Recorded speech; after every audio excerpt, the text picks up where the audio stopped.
A girl is asked, I've been an active Catholic before while my partner is also Catholic but not active, inactive, since birth due to family culture. I'm asking po, paano ko po siya may help to be active at nag-resist po siya tuwing inaaya ko siya magsimba? Or mali po ako ng napiling tao? Alam mo, nobody, sa totoo lang hindi na, dahil strangers lang kami, hindi namin alam. But God knows. Alam mo, sa totoo lang God knows. And ang mali natin usually kay God is we never ask, or if we ask, hindi tayo marunong makinig. So, alam ba ni God kung right person yung partner mo? Alam niya. Nagtatanong ka, hindi namin alam. Nagtatanong ka ba, pero nakikinig ka ba? May nagtatanong kasi hindi naman nakikinig. Oo, parang nagtatanong, may sagot na, pero ayaw mo yung sagot niya. So, feeling mo, ay, hindi, wala siguro siya sagot. Alam mo yung ganon? Ikaw lang talaga makakapagsabi. Or minsan, may sagot si God, di mo naririnig kasi pinipilit mo na yung gusto mo. So, hindi namin alam if tama yung pagpili mo ng partner. But on your question na, pareho kayong Catholic, ikaw active, siya hindi, niyayaya mo siya magsimba, tapos nag-resist siya.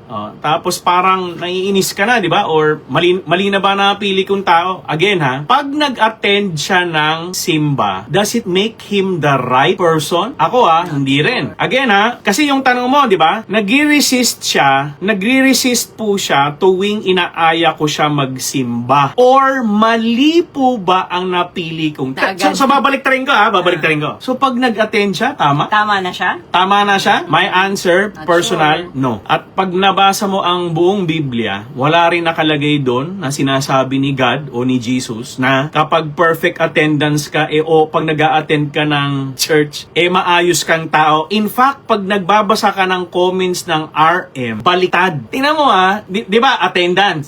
Ay, ayaw niya mag-attend, nag-resist. Baka maling tao ang pinili ko. Tama? O ngayon, babalik rin ko. So pag nag-attend, ibig sabihin ba, tama ba siya? Okay, let's go to the comment. Hindi nga. So punta tayo sa commenter. Ano yung nireklamo ng mga daughter-in-law na super judgmental? Taga-church, hindi. Mga religious nanay. Exactly. Ang maraming pinuputak at maraming nirereklamo na mga daughter-in-laws ay biyenan, nanay, tita na religious na maraming Bible quotes. Tama? Mata pobre pero mahirap na lagi nasa church. So, yung laging nasa church, tama? May attendance siya, tama? Attendance, kumbaga sa check of attendance, check.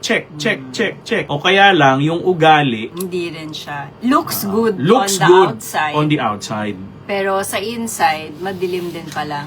Sa Bible, walang nakalagay dyan na kapag regular ka mag-attend, it makes you better as a believer. Walang nakalagay. In fact, si Jesus nga, ang kalaban nga niya, leading priests, mga Pharisees and Sadducees, mga taga-simbahan, mga leader. So, attendance to us, although it is good, at mukhang importante dun sa girl, tama? Importante sa girl yung mag-attend yung lalaki. Pero ang point is, although important, hindi yan mataas na criteria for saying I pick the right person. Hindi yan dapat maging yun lang pananaw namin. You can disagree naman. This is RM Relationship Matters. Your online ninong and ninang saying, wag pera-pera lang ang pagkuha ng ninong at nina.